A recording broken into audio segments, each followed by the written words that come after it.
So, does anyone care to touch on this further? They serve at the pleasure of the president. Sometimes we all get a reminder that they serve at the pleasure of the president, like when the president fires a cabinet secretary. But in fact, all political appointees serve at the pleasure of the president. It sounds like there's an aspect of our current system that needs to be reformed. What must they be thinking about as they go into their office every morning? What pitfalls do they need to watch out for? And how on earth did they get there in the first place? My name is Jerry. I left MAGA, and we're going to look at another one of these Project 2025 training videos. In fact, I'm going to start doing more than one a day. I need to get through these. So I'm going to see how I feel after doing two today, and I'm going to try to do a comedy piece as a palate cleanser. So back over here at ProPublica, Project 2025, private training videos, the federal workforce. This video is about 32 minutes long. I'm not exactly sure how long it'll take us to get through it, but let's see what we can do.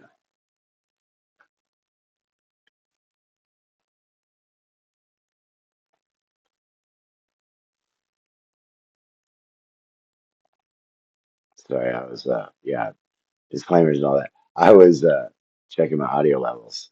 Gonna make some adjustments.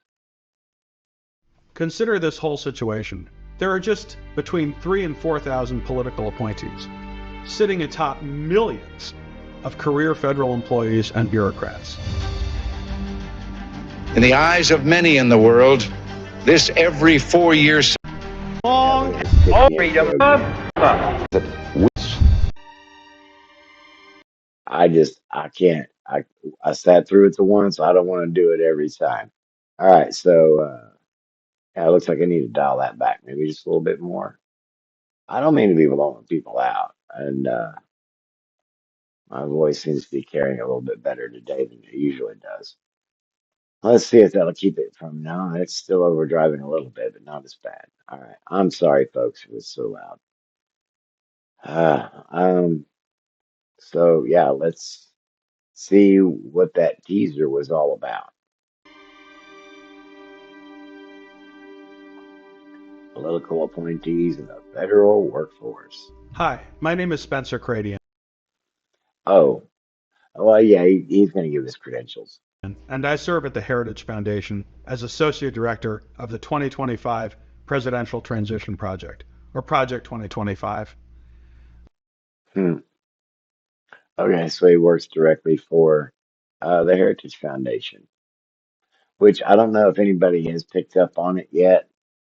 That's this flag right here with the big Liberty Bell, white Liberty Bell on the blue field. That's the Heritage Foundation's private flag. Their corporate flag, I guess you could call it. This is a coalition of more than 40 conservative organizations in DC and out of DC. And our goal is to ensure that the conservative administration that takes office in January of 2025 is ready on day one.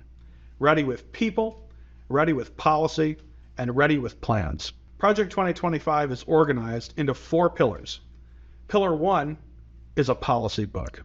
It's going to be released in the spring of 2023.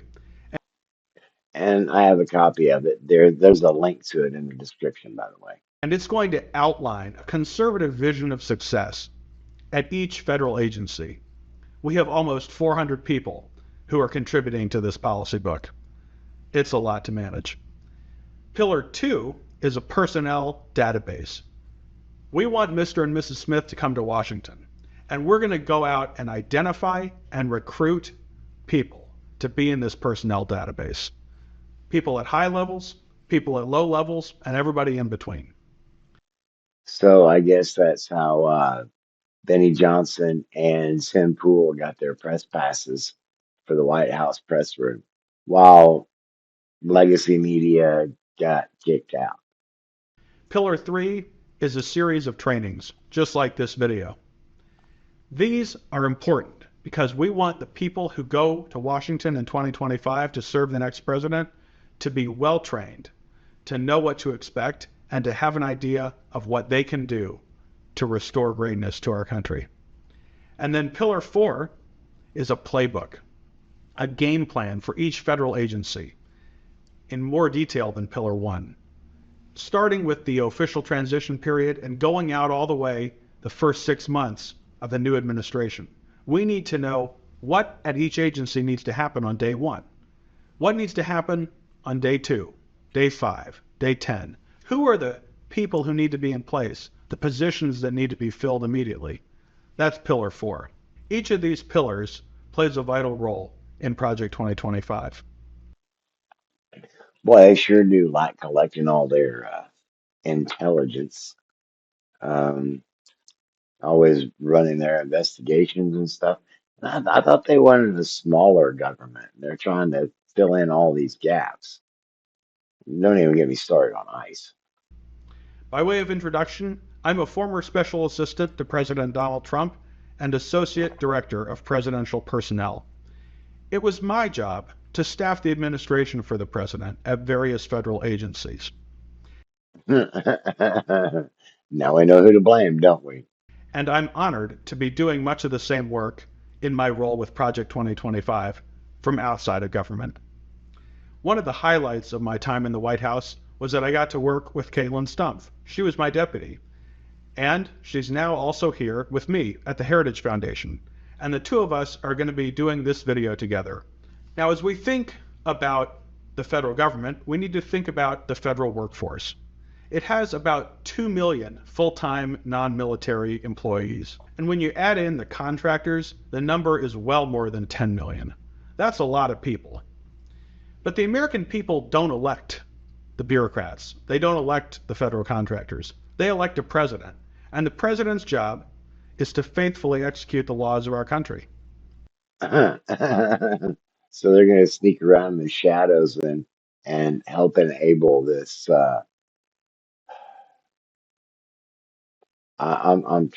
Never mind. The apricot antichrist. I just, I'm flummoxed because of these cats. And yeah, see, I'm getting into some stuff that I hadn't watched. I think I only watched about half of the first episode before I just like shelved the whole project. That's I've been wanting to get to it for over a year now. Hmm. So yeah, let's get back to finding out what this guy's doing in the shadows. The president, of course, does not have the hours in the day to personally perform every function of government. So he outsources that to the bureaucracy by necessity, to all of those federal employees and contractors. But he does have some help. Helping him are between 3,000 and 4,000 political appointees. These are the president's people, the people he brings with him to Washington, and they occupy government jobs. But they're not like what we might call the normal federal employees. They serve in accepted roles. Now, in Washington, D.C., in this town, you frequently hear people say, "My dad worked for 30 years at the Department of Labor," or "My sister served 5 different presidents as a Foreign Service officer." Well, chances are that is referring to federal employees who are hired through the normal hiring process. There are all sorts of rules and regulations that govern that process. If you want a federal job, they look at your qualifications, your expertise, your work history, your salary history. It's supposed to be competitive and objective.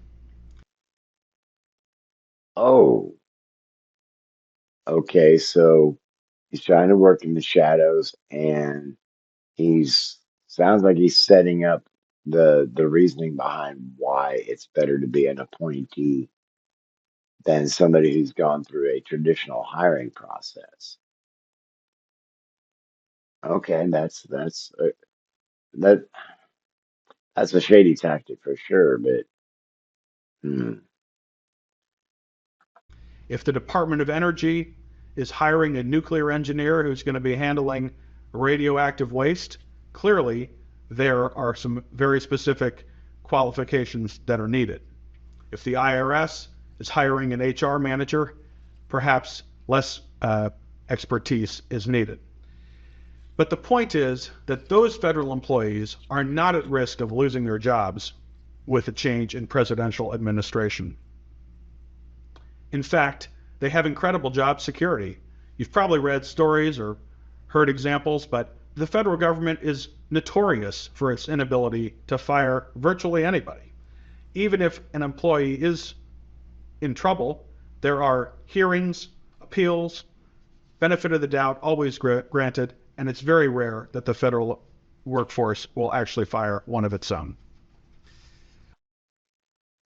Hmm. Sounds like he's giving permission for individuals to behave in an unethical manner, and why it is that I guess allegedly they'd be able to get away with it without accountability. I think this is some place that we need to be starting to look at when it does come to that time. But accepted service, the kind that political appointees engage in, is not subject to these same rules and these same standards. These 3,000 to 4,000 appointees serve at the pleasure of the president, and they can be removed by the president at any time. So they don't enjoy the usual perks of federal service. But the converse of that, the 3,000 to 4,000 political appointees, don't apply through the competitive process. Their qualifications are not evaluated by career federal HR departments. They're there because the president wants them there, and they serve the president. So they're the string between the whoever's working the puppet and the apparatus. The appointee is the string between the puppet master and the puppet or the machine. Consider this whole situation. There are just between 3,000 and 4,000 political appointees, sitting atop millions of career federal employees and bureaucrats. Is that really enough? The president brought Whoa, whoa, whoa, whoa, whoa, whoa. So is that really enough? Or you're saying you want more? You you guys were railing against expanding the Supreme Court, but you want to expand the shadow area of the government. Gotcha. So, huh, interesting. those few thousand people with him to change the direction of the government, and the president is expected to deliver what he ran on. The appointees are the ones who make it happen. Those three Okay, so how come Hillary didn't wind up in prison during his first term? How come she's not in there now? Um, that's a rhetorical question. Okay, but yeah, this this is just further proof of the dissociation, and this might just be willful ignorance for the purpose of manipulating power for himself, some segment of power, trying to provide himself with some sort of safety. to 4,000 people. In fact, it would be impossible for the president to change anything without them. Is 3,000 to 4,000 political appointees and Oh, that was definitely a call out, a dog whistle, if you would, to the real hardline MAGA, like the live streamers and such. But even like lawyers. Let's see, who was one? Viva Frey. Viva, yeah. Anyway, moving on. enough to turn around that federal battleship? Think about it. These are the only people at their agency who are accountable to the president and who serve at his pleasure. What does the number of appointees suggest about the president's accountability? They serve at the president's pleasure. Well, that could explain Greg Bovino, right? And anyway, I'm gonna try to get through this. To the people who really matter, the voters? Or imagine what would happen if almost all federal employees opposed a certain president. Would you bet on just a few thousand people to overcome the massive federal bureaucracy? Some people Oh, that reminds me of the whole inner party, outer party scenario in 1984. Okay, this is going to take forever want to reduce the number of political appointees or reclassify more positions as reserved for career employees and not political appointees. Some on the right even say that we, because we believe in small government, should just lead by example and not fill certain political positions. I suggest that it would be almost impossible to bring any conservative change to America if the president did that. So, who are these political appointees?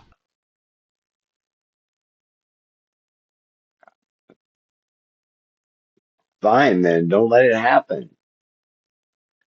Well, Don't make it happen. Don't enable it to happen. And if you really 8+ million people at No Kings 3. some you've heard of. Some are household names. The Secretary of State, the Secretary of Defense, really any cabinet secretary. But those are just a small fraction of all political appointees. Most political appointees are people you haven't heard of. Now, the ones I mentioned, like the cabinet level people, those are what we call PASs, or Presidential Appointment with Senate Confirmation. Their offices are created by statute, and their salary is set by law. In addition to presidential appointments with Senate confirmation, there are also PAs, presidential appointments that don't require Senate confirmation. An example of a PAS is the Deputy Secretary of Housing and Urban Development. An example of a PA, presidential appointment without Senate confirmation, is the Treasurer of the United States. But that's not all the political appointees. The ones who aren't appointed by the president directly are hired under various authorities, various hiring authorities. The most common authority is Schedule C. This refers to accepted federal service that is confidential or policy-making in nature. Schedule Cs include 22-year-olds just out of college working their first job. They include seasoned veterans of multiple administrations who've come out of retirement to work for the president they love. And they include everybody in between. A majority of political appointees are Schedule C appointees. Another prominent hiring authority that is used for political appointees is the Senior Executive Service, or SES, specifically non-career SES. The Senior Executive Service was established during the presidency of Jimmy Carter in the 1970s, and it was designed to ensure that well-qualified people could serve in the federal government at executive levels above the normal civil service. About 10% of SESs can be non-career or political, so a good percentage of political appointees are hired under SES authority. Many senior political appointees, not exactly household names, but known among the Beltway political class, are non-career SES appointees. Now, every 4 years, the government publishes a report to Congress on policy and supporting positions. It's informally known as the Plum Book, and I highly recommend that you check it out. In December of 2020, the most recent Plum Book, across all federal agencies, there were 1,118 PAS positions, presidential appointment with Senate confirmation. There were 354 PA positions, presidential appointment without Senate confirmation. There were 724 non-career I think it's rather interesting. It was only a few minutes ago that he defined PAS and PA, and and he feels necessary to redefine it. Why, why abbreviate it if you're still going to speak it? It doesn't make sense to me. Maybe it's lingo reinforcement. This is a training video. SES positions, and there were 1,566 Schedule C positions. That's a total of 3,762, right between that 3,000 to 4,000 number that I mentioned earlier. Now, the federal bureaucracy is very complicated, and there are all sorts of rules about creating. Wait, let me run that back. Three 4,762 plus.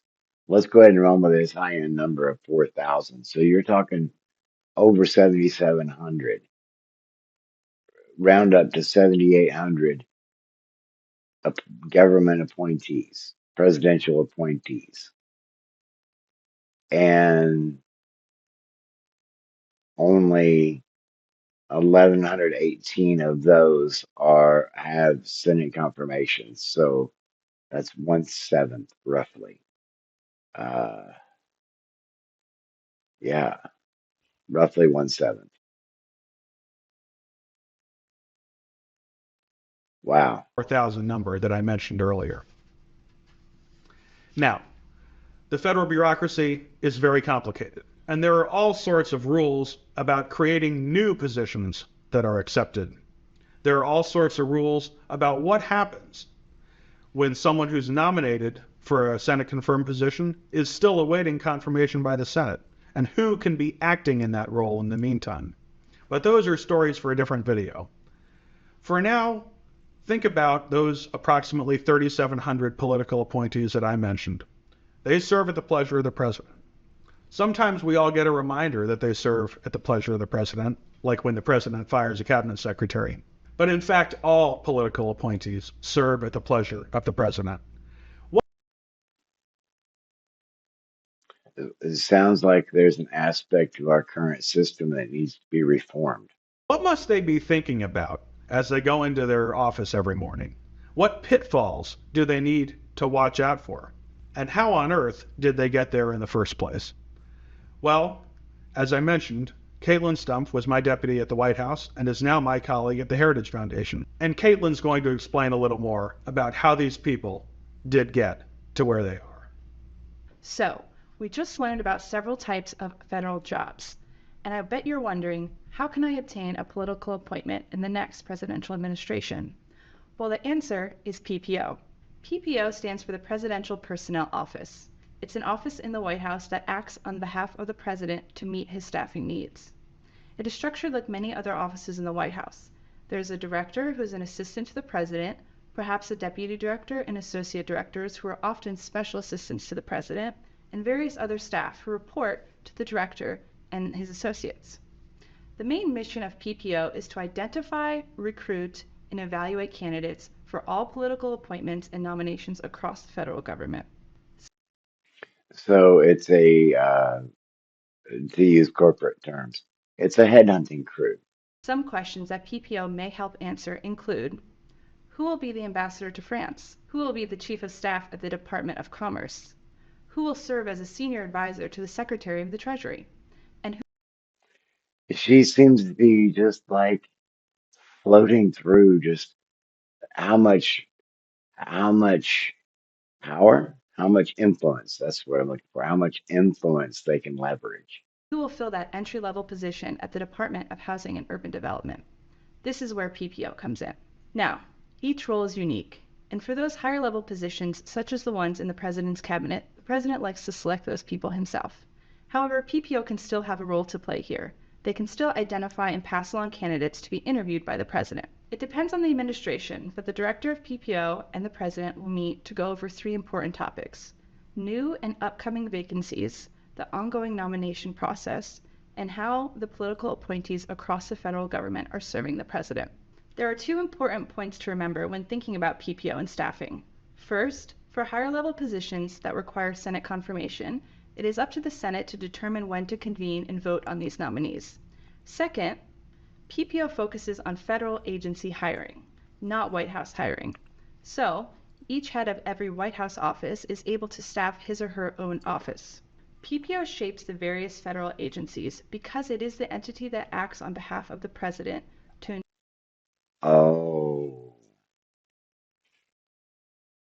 Oh, that's interesting. So if I understand what she said, if I understand it correctly, and somebody in the comments let me know if I somehow missed the mark. But it sounds to me like she just said they're not in charge of hiring and firing within the offices. They'll get their guys, their people into these offices, and then those people can build their teams. It's like mapping slime mold. Ensure robust and effective political management of those agencies. We've also discussed the difference between accepted federal service and the regular career federal hiring process. An important difference to remember is who does the evaluation of a candidate's qualifications. When it comes to political appointments, PPO is the agency, acting on behalf of the president, determining if a candidate is qualified. It's not relevant if the media or other people in the administration disagree about a person's qualifications. If PPO believes in them, then they have the job. Now, a brief digression is in order here. We just talked about political hiring, which PPO does. But PPO still works with the Office of Personnel Management, or OPM. That office is responsible for creating HR policy for all federal employees. Suppose you have a federal employee who is delinquent or failing at their job. How many warnings should be issued to this person? Who should be responsible in issuing them? What if the employee alleges that despite what it looks like, they are actually suffering from retaliation or discrimination based on their sex or race? OPM, OPM, OPM. OPM is the entity that would deal with all of these questions. Man, I was trying to cut in there. You just kept rattling. I'm glad she had to finally take a breath. That was a whole lot of information to just rattle out. You might want to go back and listen to that again. Wow. One thing we understood during our time in the Trump administration is the importance of retaining political control over OPM. There were several career employees in powerful positions that hindered the work of the president and his staff. These were later replaced by political appointees. OPM is the federal entity that actually processes the paperwork of political appointees once PPO has selected them.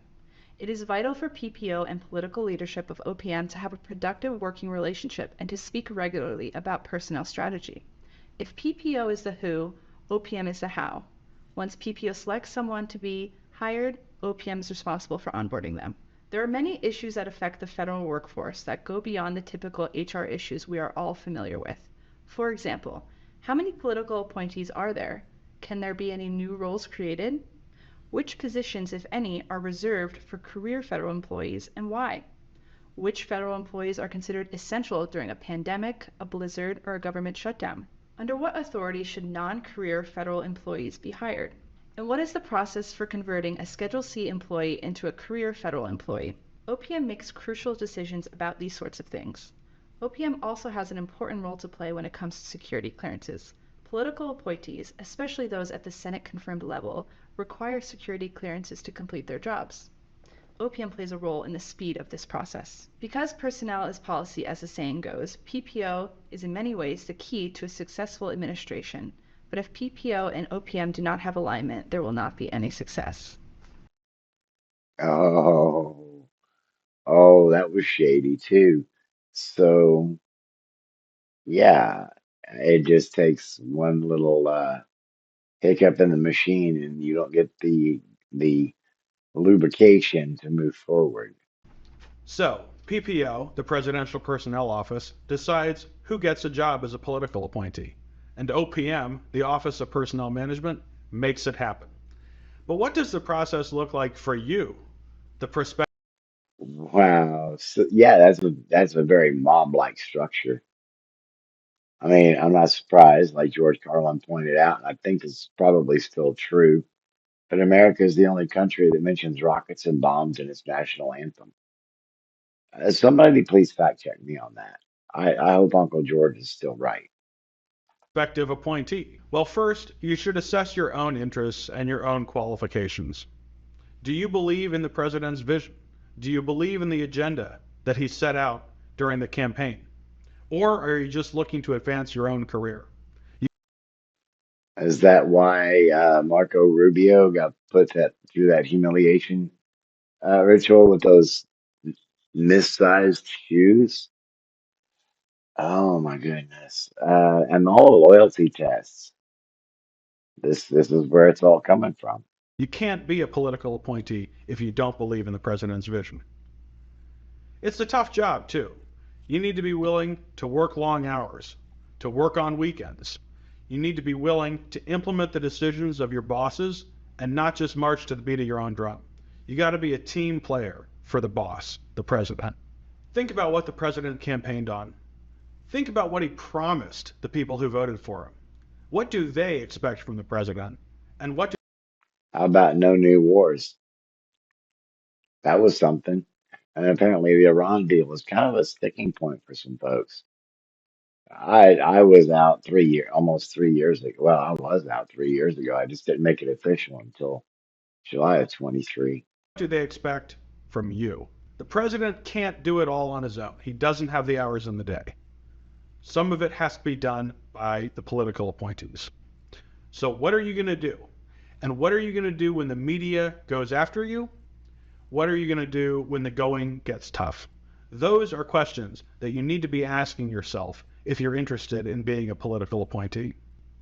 Now, there are a few practical things that you should also know. One of which is that you're probably going to have to live in DC, the swamp. Most political appointments, the vast majority, are located in the Washington, D.C. area, and you're going to have to relocate at least during the work week. There are a In other words, you can't be a scaredy cat.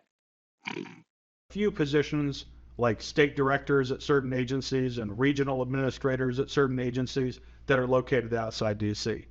But for the most part, you've got to be willing to live in D.C. The second thing that you should know is that it's much easier in all areas of the federal hiring process if you haven't broken the law. So obey the law, and we will have fewer problems with background checks and paperwork for the hiring process. And then the only thing I would say that completely precludes you from serving a president as an appointee is if you don't agree with the president's vision.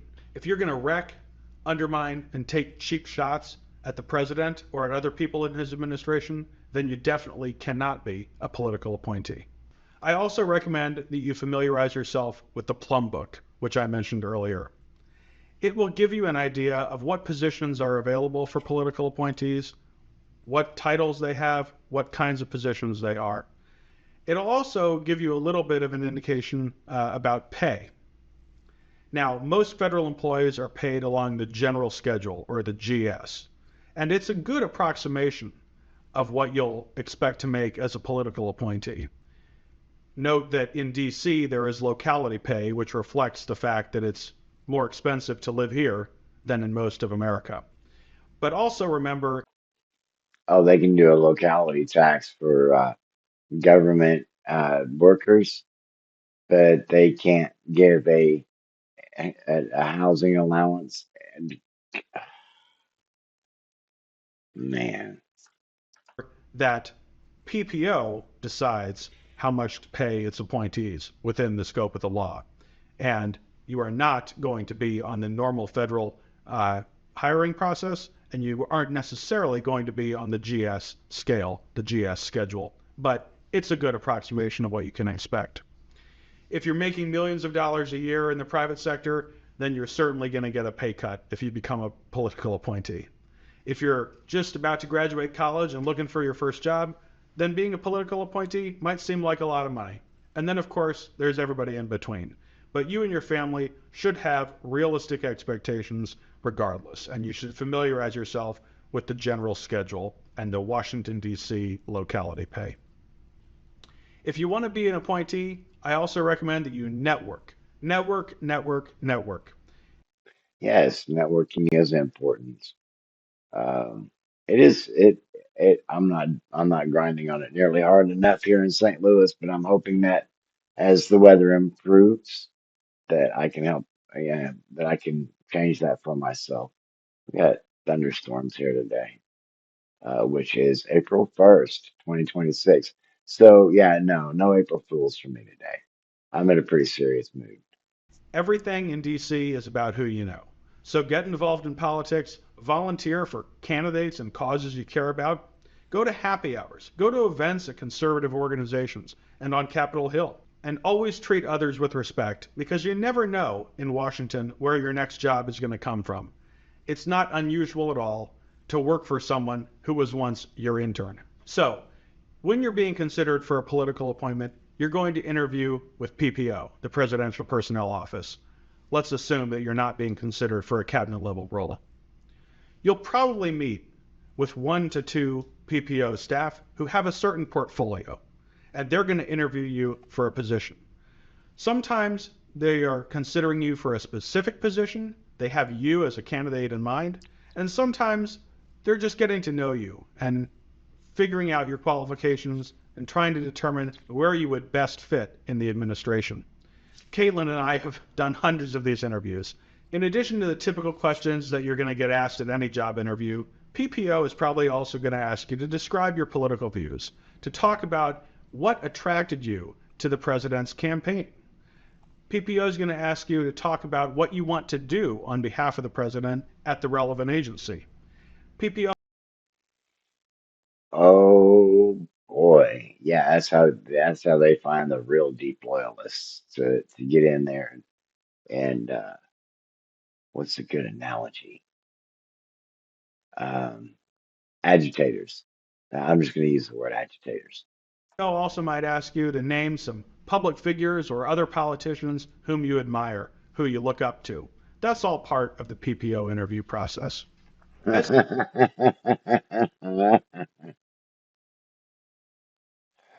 So I wonder if they'd be willing to hire Kanye West after he expressed his fascination for that funny mustache guy from Germany on that night. He was just so off the hook, just out of pocket when he was on Alex Jones' show that night. Oh man. Uh or maybe Nick Fuentes with some of his more radical views of that funny little guy from Germany. Anyway, um, hmm, back to this. In any interview, it's important to remember to put yourself in the other person's shoes. You know, when I was interviewing people on behalf of President Trump, he wasn't there. So I had to ask myself, what would the president want me to ask this person? What would he say if he were sitting right here? What is he looking for in this kind of position? No one is entitled to just work for the president. PPO has to make that decision. I will also say that everybody who comes before PPO will be treated with respect. PPO will act with integrity. PPO will put themselves in the other person's shoes as well. Now, there's I seriously doubt that if somebody walked in and applied for a job and in their interview they said they voted for, yeah, I was a Trump guy, but I voted for Kamala Harris or in 2024. Yeah, no, that would be the end of that conversation. And they might be as polite as they possibly could be. I wouldn't hold my breath. I wouldn't recommend anybody try that either. just a side note here. You know, it can feel like a big deal to be interviewing at the White House for a job, to be talking to somebody who represents the President of the United States, the most powerful man in the world. But think about all the people who came before you, and think about all the people who will be political appointees well into the future. It's a real honor to be considered to work for the president, and I hope that I never lose the sense of awe that I had when I spoke for the president, when I interviewed people on his behalf. The bottom line is that if you're smart, if you're willing to work hard, and if you share the values of the president, PPO is going to like you, and PPO is going to get you into the administration one way or another. We'll find you the right seat on the bus, but it's important to get people onto the bus early in an administration, the right people. PPO also is going to support you as an appointee. That's what PPO likes to do. It likes to support the best appointees, promote the best appointees, and hear what they're doing at their agencies to advance the president's agenda. Remember, it's also possible that PPO will want to re-interview all of its appointees. There's always high turnover in administrations, and people move around between agencies frequently, especially between a president's first and second term or after the midterm elections, things like that. Think about this from PPO's perspective. Does PPO want to interview you one time, give you a job, and then never hear from you again? Or does PPO want to interview you, give you a job, and form a relationship with you and learn about what you're doing through your work at an agency to advance the president's agenda? Man, he's laid it on thick with this recruitment deal, huh? Hmm. And if you're dirty enough and you show enough drive, you just might get closer to where you want to be. I think it's the second one. After your PPO interview, if PPO selects you, your information will be sent to the White House Liaison's office at the relevant agency. White House liaisons are chosen by PPO to be PPO's eyes and ears at various federal agencies. There's usually a liaison, a deputy, and several other staff. It's the liaison from the White House to the agency, not the other way around. When Oh my goodness, they're describing a CIA structure or a CIA-like structure, a liaison office to communicate and handle the operator. PPO indicates that a candidate is a choice for a position, the White House liaison's office starts the paperwork. It's an exciting time. So how long does it take? Well, it depends. One of the things I'm most proud of is that during my time in the Trump administration, we greatly reduced the time it took to get people started in political appointments. Early on, it took months and months. In my own case, it was 9 months from the time I first interviewed until I started at an agency. But later on, with PPO and White House liaisons on the same page, we were working much faster. And one of the great things about Project 2025 is Full infiltration. if we're successful, we're going to be in a position to get thousands of people hired into the new administration in the very first days, just like the Biden administration did, and unlike the bureaucratic delays that often hamper conservative hiring efforts. As long as we have a strong PPO, strong White House liaisons and deputy White House liaisons, and strong aligned political leadership at the Office of Personnel Management, it won't take more than a few weeks to get you started. Of course, I should say, if you are nominated for a Senate confirmed position, I can't exactly predict what the Senate will do. But part of Project 2025 is we're going to come up with confirmation and nomination strategies, horse trading with senators to get our people confirmed as quickly as possible. Horse trading. So whatever dirty laundry you have on them, you'll leverage that, or you find out what their passions are by, oh, I don't know, backing some pork barrel project from their district. Hmm. Horse trading. That's an interesting term in a context where human resources, well, in this case, uh, anyway, in this organizational structure, the common mindset in this particular flavor of corporatism, um, was it not human resources? That's not the phrase. Um, oh shoot, I'm drawing a blank. Uh, oh, human equity. Yeah, human equity. Placing because time is money, right? And so your body being there represents time and therefore is money. And if you're not making the profit, then you're losing the equity for them. And yeah, you see what I'm saying? Maybe that doesn't apply here. As an appointee, you'll definitely want to get to know your White House liaison. White House liaisons are a great resource. They can get you additional staff, they can help you do your job, and they're always working with PPO and political leadership at the Office of Personnel Management to give the president the personnel he deserves. Project 2025 will be hosting a White House liaison school in the near future, and I So that just tells me that just gives me further reason to suspect that Trump is just a senile mask, what's puppet head, figurehead. That's what I'm. Man, I must be dealing with some fibro today because of the storms. encourage all of you to watch that training as well. It's been debated in various conservative administrations over the years, loyalty versus experience.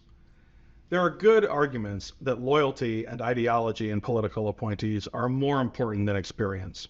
President Nixon supposedly said, that he preferred experienced people. President Reagan rejected this false dichotomy. While it's true that different administrations have different priorities, one thing is clear. If a president gets the wrong personnel who are not loyal to his agenda, he will pay a steep price. We've seen that over and over again. If you want to be a political appointee, you can be a political appointee if you're aligned with the president. Therefore, all the loyalty tests. Okay, it may make that part makes a whole lot of sense now. You don't need a master's in public policy. You don't need to have spent your career in Washington, D.C. You don't need to have written 40 academic articles. You don't need to have litigated billion-dollar cases or argued in front of the Supreme Court. The career federal HR bureaucrats don't decide who's qualified to be a political appointee. PPO decides who's qualified to be a political appointee. The president was elected by the people to exercise the executive authority vested in him by the Constitution. He outsources some of that authority to PPO, and PPO hires political appointees who are going to get the president's work done. So, And sometimes just your level of loyalty is enough to get you the job. God. what can you do? Well, the short answer is go to project2025.org today. Fill out our questionnaire. Send us your resume. Get in touch with us. The long answer is get more involved in Project 2025. As I mentioned at the beginning of this video, we have a policy book that will be released in the spring of 2023. All right, I'm gonna leave that alone there. Let's see. No, let's go ahead and see what else he has to say. Read it. If you agree with it, you'll feel right at home in our personnel database, which you can again find at project2025.org. If you like this training video, we're going to be doing a lot more, and I hope you'll watch them. Once you've read the book, put yourself in the database, and gotten trained up, we're going to put you to work. We need people to draft executive orders, draft regulations, and think about personnel strategies, nomination strategies, and Oh my God, that explains so much. I hope you stuck it out to the end, and I'm glad I went ahead and decided to finish it up. confirmation strategies across the federal government. Only then will we be ready on January 20th, 2025. Think about the issues that will face the administration that takes office in 2025. Think about what our country will look like in 2025. Think about what you like to do. Are you a policy person? Are you good at administrative stuff? Do you like human resources or information technology? There are political appointments in all of those categories. If you like to travel,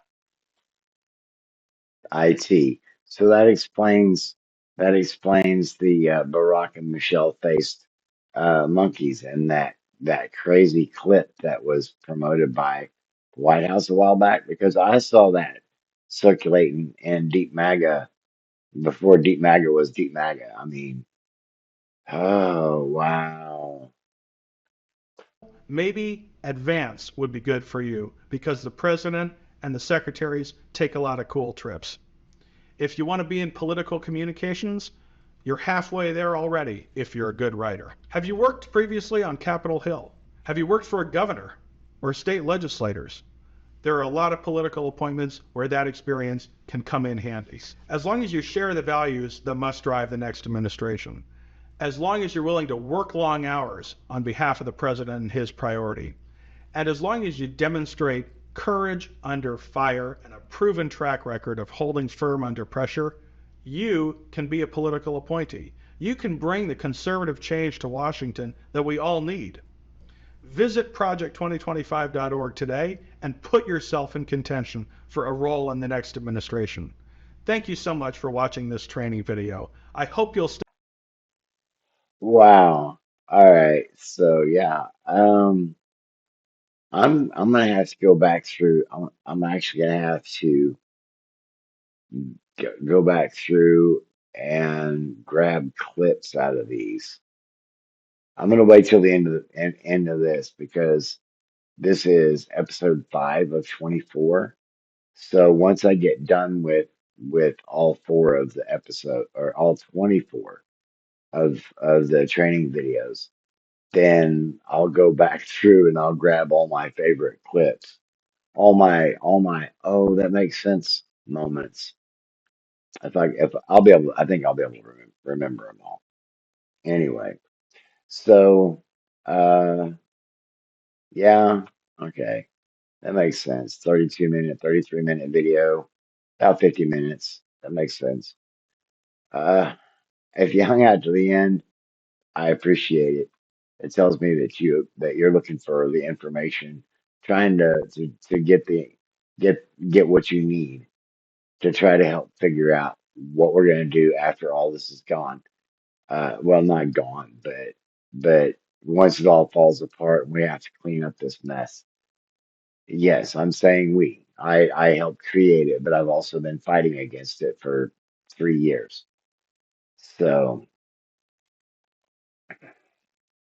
anyway, um, until the next video, take care of yourself so you can help take care of each other because community matters. That's what's going to take. Get the rest you need, track those fluids, and remember, mental health matters. Everybody wants to